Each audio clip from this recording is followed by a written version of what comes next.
So, what I've been doing the last week or so is I finished page 43, and now I am on to penciling page 44. So for page 44, a lot more panels are needed in this scene. There's a lot more poses, a lot more shots of characters, so I can't be as free with the characters within panels like I was on the last page. And it's been a real challenge to get back on the horse and just trying to do this on a daily basis. And I think yesterday was my first day in about 40 or 50 days where I actually didn't work on comics for the day.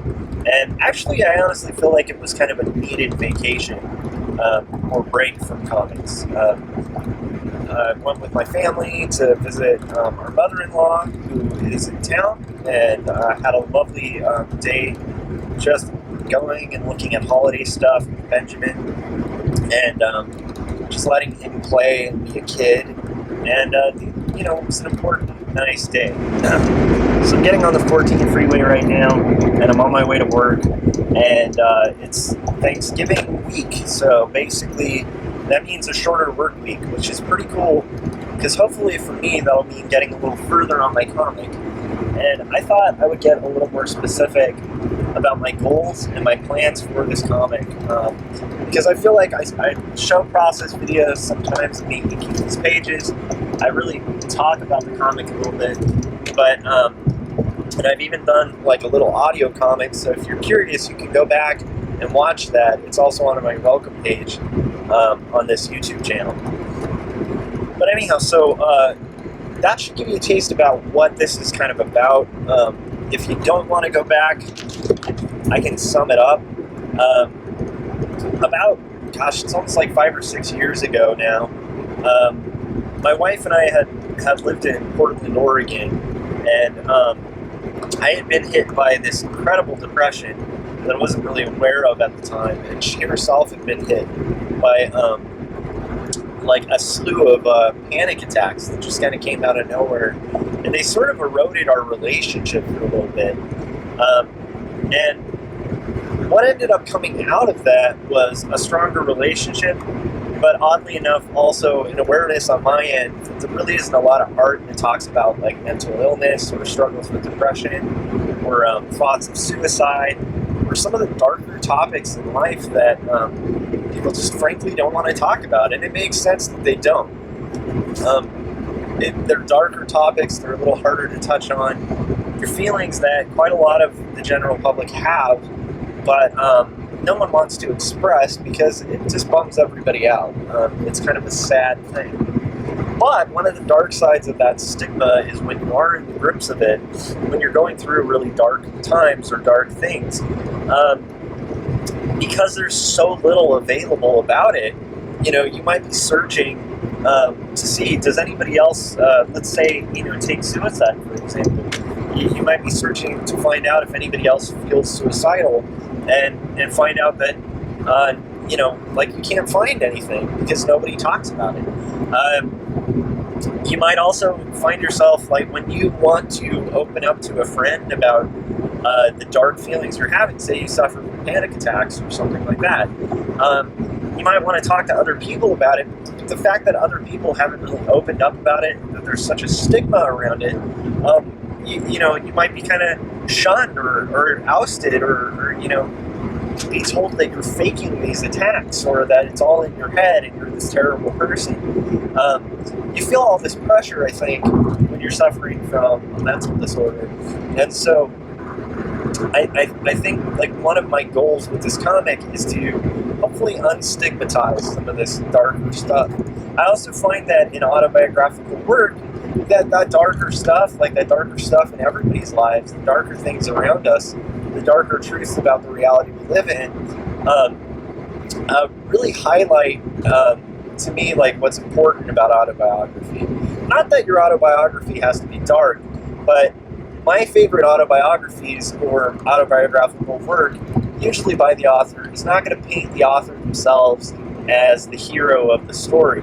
A lot of the time, hopefully if they're playing that angle of like themselves as the hero of the story, it's making them vulnerable and flawed and really highlighting the character's imperfections. I think that makes for much more compelling characters. I think that makes for much more relatable characters. And so that's kind of just a little rant on that. But what is my plan with this beside that? Well, I mean, there's another side to this story, which is that my wife and I became believers. And myself being like a hardcore atheist, having a transition from being a really strong, adamant atheist to finding what I believe is the purpose of life. And I'm not trying to proselytize or preach or anything like that. I'm just, stating what I experienced and what I wanted to write about. So it's been a really interesting ride from atheism to Christianity. And what I find really compelling and interesting about it is that it happened to my wife and I around the same time, and neither of us was really influencing the other person's decision. And really has changed our lives. I mean, it's one of the main reasons I have a child. It's one of the main reasons that I took this full-time job as an art director. It's one of the main reasons why I'm comfortable and happy to be living in the Antelope Valley. And yet, the strange thing, once again, there's a lot of complexity that comes with that, because after becoming a Christian, I also have had to deal with some really weird assumptions made about me by friends of mine who I used to hang out with, or groups of people that I used to hang out in. where people assume that when I say Christian, I'm saying right-wing, nutbag who voted for Donald Trump, which is not, for anyone who knows me, and those of you who watch this YouTube video, it's far from where I align myself politically. I consider myself a very leftist person, but I do literally believe that this guy named Jesus Christ died for my sins, which I know sounds like nuts to people who aren't believers. But for myself, it's a huge motivation in my life, and it's one of the driving reasons to create art at this point. So, reconciling the fact that even though I'm saved, I still have a lot of the doubts and skepticism and anger towards Christian institutions that I had prior to being saved.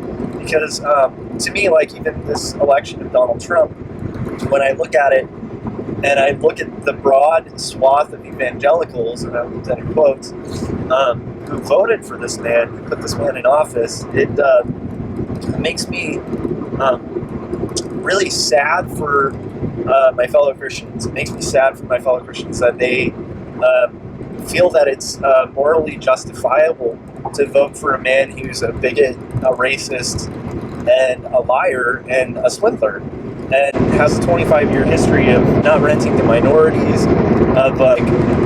of what looks to be sexual assault, whose moral character really isn't apparent in anything that he does, and he doesn't even bother pretending to have a moral character.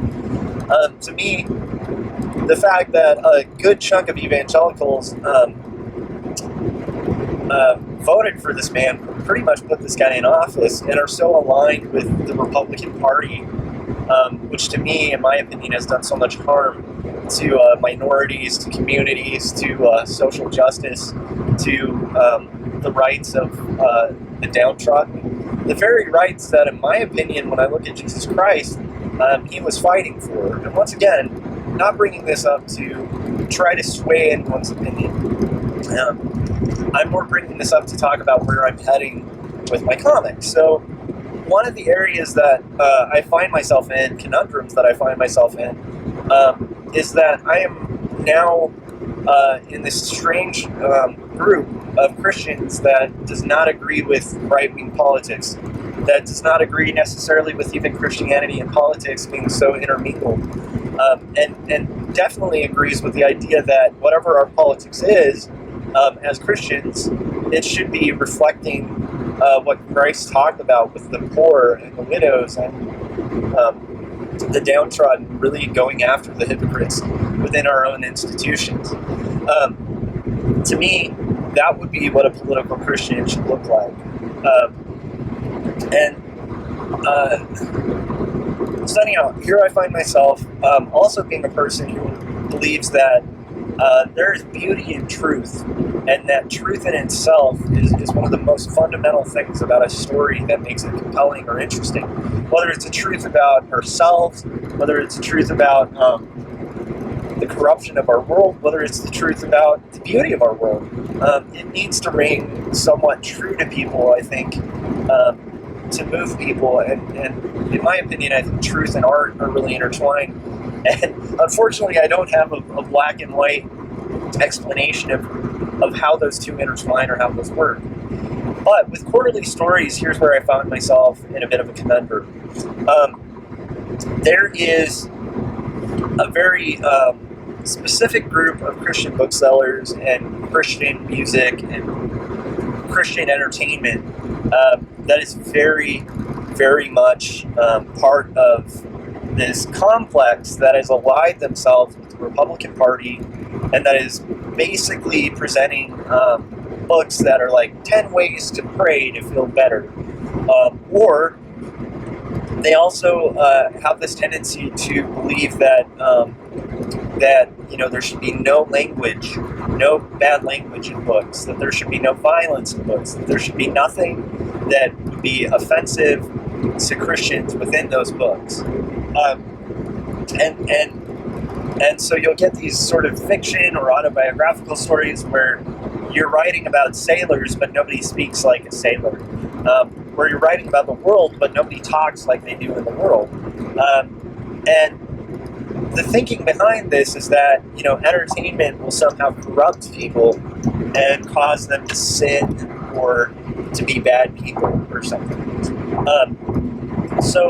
And I'm oversimplifying, but this is a vlog, and I don't want it to go like 40 to 50 minutes on this topic.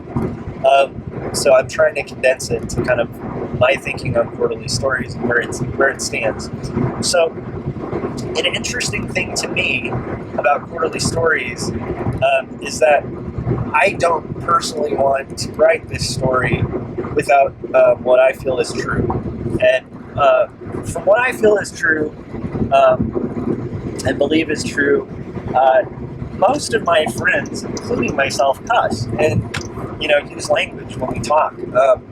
Most of us aren't perfect. Most of us are in a world that we get very frustrated in, and we do stupid things, and sometimes really bad things. I don't want to gloss over those things to write autobiographical comments because, like I said, I really strongly believe that truth and art really are very intertwined, and I think that, like I said about a compelling autobiography, is not going to be the author just aggrandizing themselves to a hero.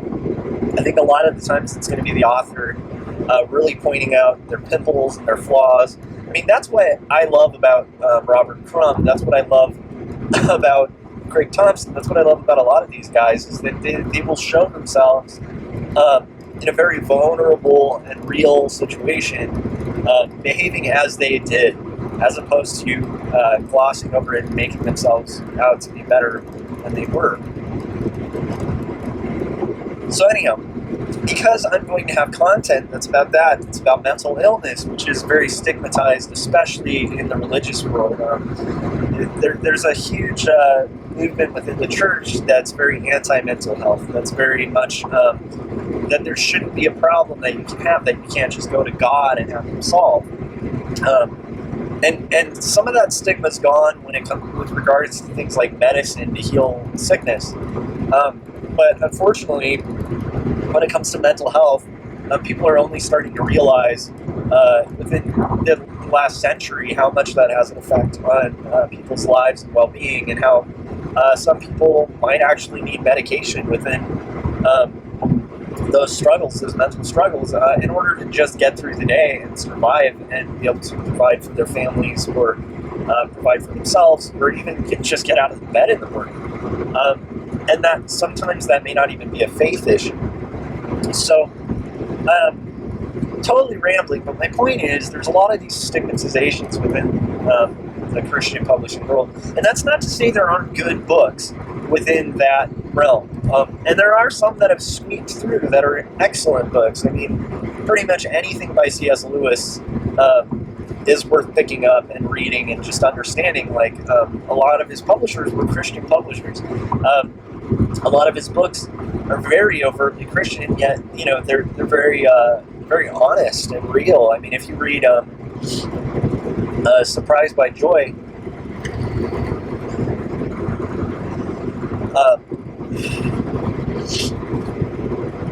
or A Grief Observed, these are really candid, very frank, very harsh books, and very hard to read.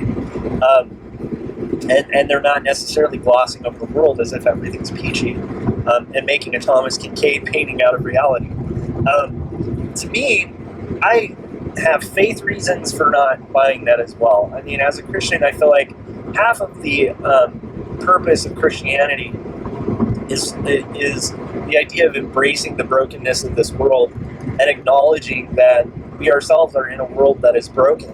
And so to me, to present a story, say you're writing even a story that's fiction for high school kids or something, and it's a story where everybody's squeaky clean, nobody uses language, nobody uses violence, nobody does anything wrong, there's no sexuality to the characters. To me, that paints the world as this kind of bubble that has no fall, that didn't fall, that doesn't have brokenness. And if you present the world like that, then you kind of negate the impact of what can fix the brokenness of our world.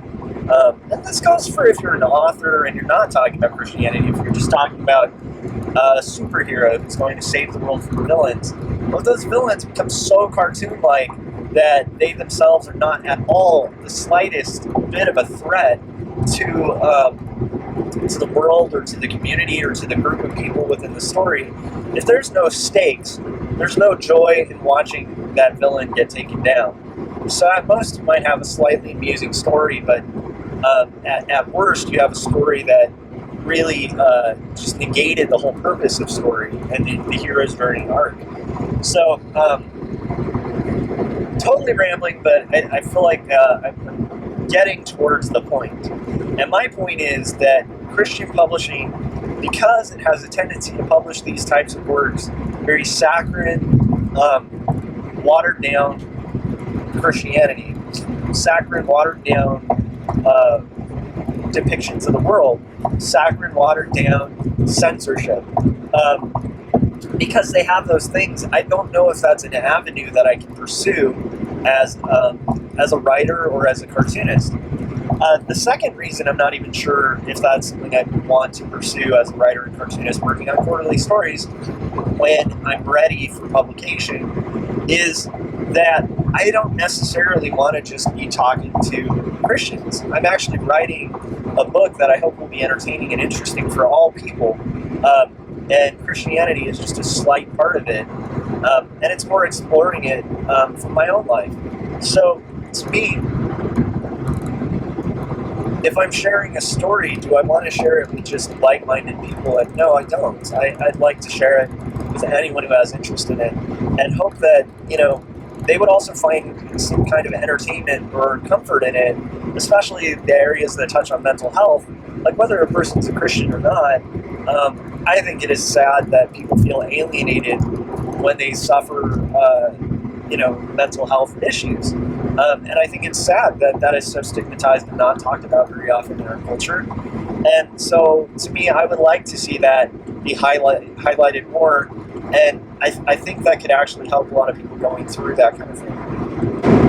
So, anyhow, the Christian publishing market may not be the route that I want to take to release these books. I have another problem, which is that a lot of mainstream publishing and indie publishing is people who are like-minded to where I was at before being a Christian, which is they have like an atheistic worldview and do not necessarily want to publish or print something written by a Christian, especially if they're talking about their experience of finding God or God finding them.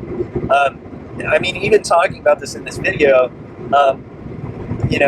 I sometimes have worries before even talking about this that this might alienate a good chunk of my audience just discussing Christianity in the open.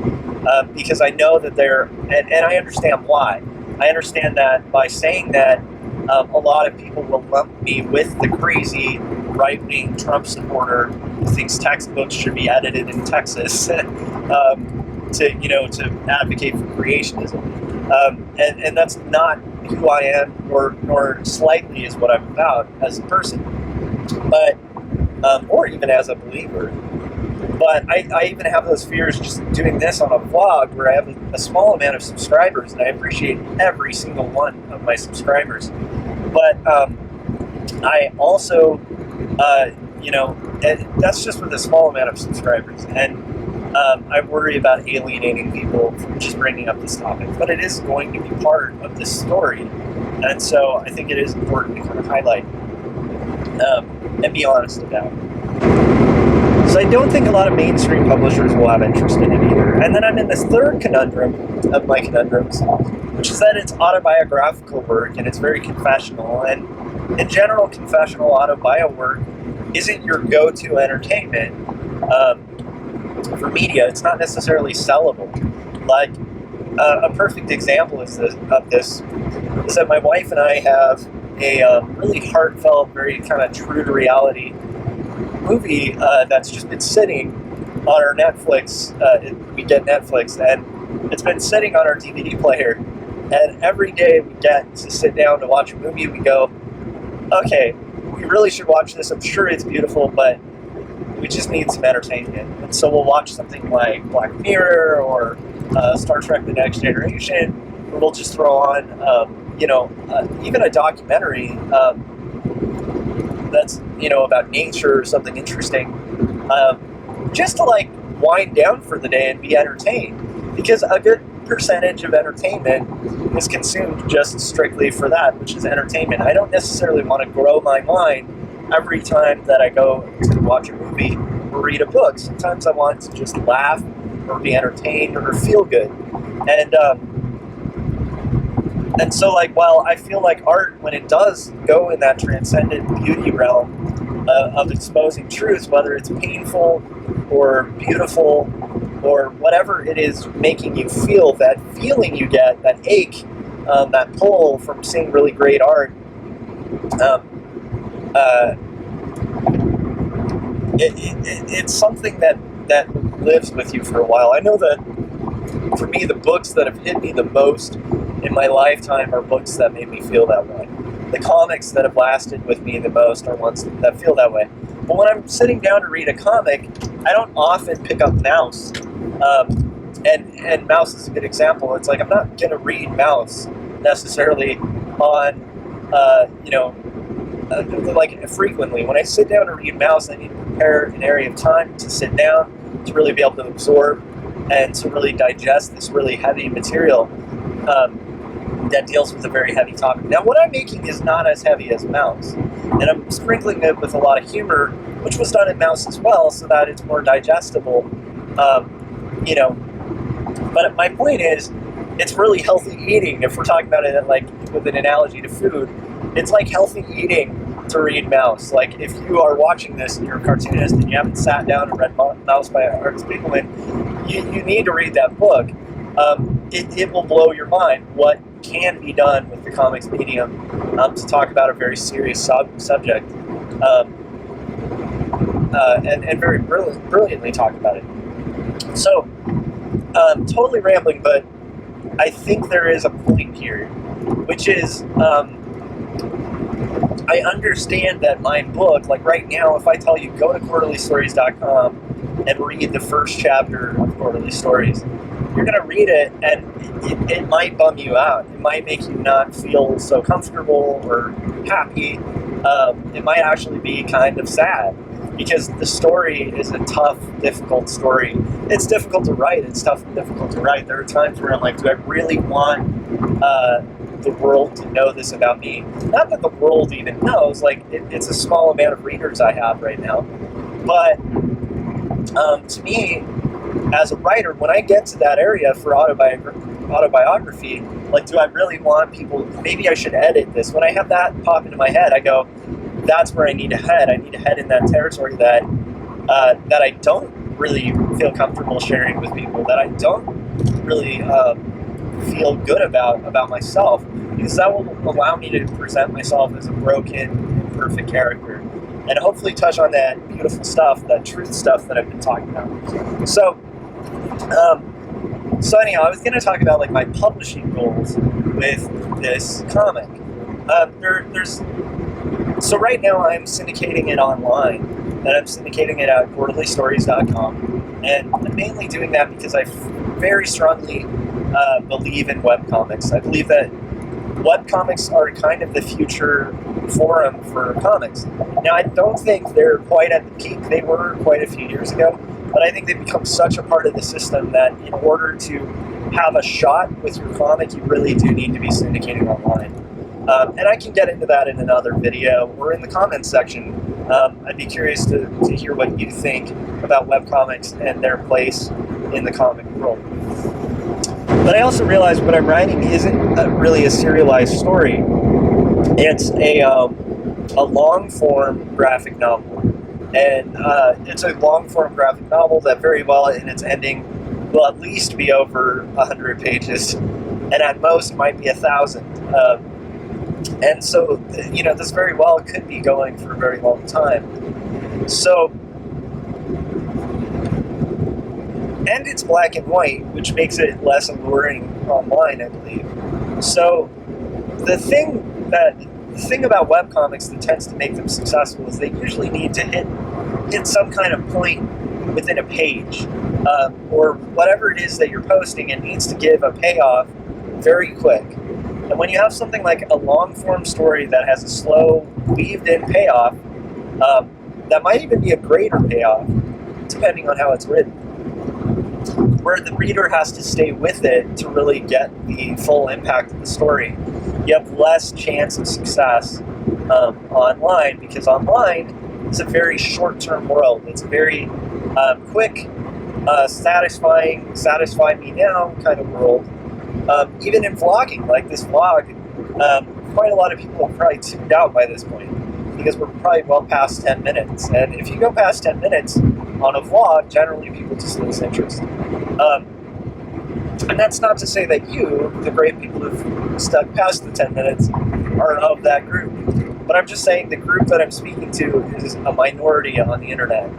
And so I'm fully aware that right now what I'm doing is I'm giving myself a challenge, a self-driven challenge by publishing these online to be consistent with creating this work.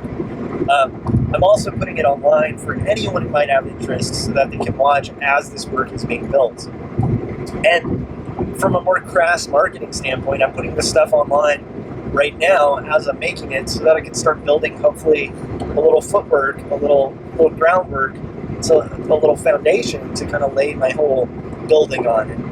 And once I get to books and other things like that, then hopefully I'll have enough groundwork to hopefully have like at least a small amount of support for what I'm doing, and maybe a little bit of press for what I'm doing, a little bit of a conversation before it's come out, so that it's not having to start from the ground up. I also strongly believe in transparency within the art process, and in the world in general, in the business world. And so I think that being transparent during the process of creation is actually just kind of what you have to do nowadays. So that's my online marketing attempt, is just to kind of get the work out there, get the word out about the work. But I'm not resting on that as my final goal for this comic.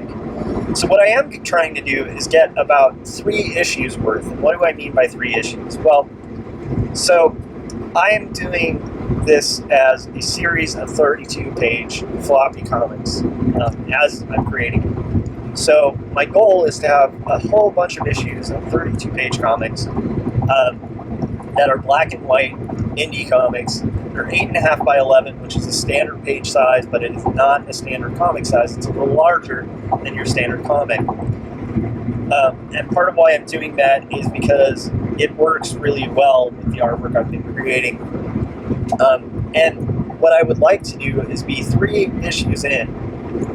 So that's 96 pages. Once I'm 96 pages in, then I plan on releasing these as floppies, as 32-page issues, and then doing kind of a ground game of getting these distributed to stores, getting these books, sold at conventions and one-on-one and at art shows, and just hustling the crap out of this comic. And when I booth, because I have a day job, not necessarily selling all the stuff that would usually ride my booth when I used to do comics before, where I would sell like prints and pop cultural things and stuff like that. This time, everything at the booth, everything marketed at the show will be related to this series of comics. I might sell some of my older comics as well, but in general, everything at that table will be quarterly stories. So my goal right now, and I'm trying to keep this on in the back of my head because I think it's really important to have long game goals as an artist. My goal right now is to hit about 96 pages and then figure out the printing, the distributing, the marketing method, I guess. Just kind of figuring out what way am I going to get these out into the world. And kind of avoiding publishers altogether unless I'm approached by one or something. Because I'm feeling that, well, that's a long story, and we'll have to get into that in another vlog because I'm almost to work, and I'm sneaking this vlog in before work.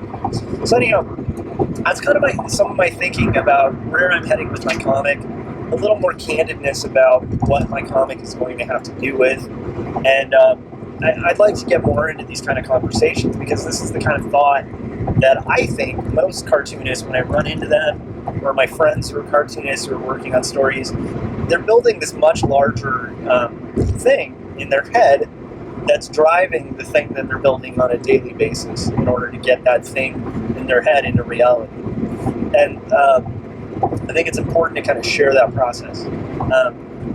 So anyhow, that's vlog 40. I'm Joshua Kemble. Thanks to those of you who've subscribed, commented, or liked this page. And I it's funny, I say that at the end of every video, but I sincerely mean it. Like, people who have subscribed to this channel, and if you look, I mean, you can look down here and at least look at the amount of subscriptions. And compared to a lot of people I'm friends with and that I know and that I follow online, I know that's not a large subscriber count. But for me, every time that count goes up by even one person, it really helps me to feel encouraged to continue this content and to try new things like this candid conversation about where I'm heading with my comic. Also comment. Feel free to comment. I mean, I'd like to hear what you guys think about religion in comics, what you guys think about truth in comics, like just the idea of trying to share things as true as you know to your own experience. I'd like to hear if you do autobio comics, if you've ever thought about doing autobio comics. What are some of the things that maybe kept you from doing autobio comics, or maybe you prefer fiction and like I was talking about before, like you're the type of person who you want to make that Netflix show that is the go-to when you have a crappy day, as opposed to the Netflix show that you have sitting that you should watch and it's going to be beautiful and a good experience and maybe enlightening, but it's just like I'm not ready to get hit heavy today with heavy reality stuff. Like, I just need that escape. Maybe you think that escape stuff is where you want to go as an artist, and that's great too. I'd like to hear your reasoning and thoughts on that. So anyhow, thank you guys who have followed me from day one of this vlog. It's really exciting to me to get to vlog number 40. I'm sure it'll be twice as exciting when we get to vlog number 50. And this is so long at this point that the me who's going to be editing this a little later on is just not super thankful to me. So anyhow, today, what do I plan on doing when I get home? When I get home from work, I'm heading to work right now. It's going to be a short week because of Thanksgiving. I'm aiming to at least pencil one panel. And so I'm on my second panel. I'll show you guys a little clip of that, page 44. And I'm hoping to really get to that third panel so that, once again, as I've always said on this vlog, by just attacking it a little bit at a time, slow and steady, you get pretty far along in your stories. So anyhow, that's what I'm hoping to do tonight, and I will talk to you later. Bye.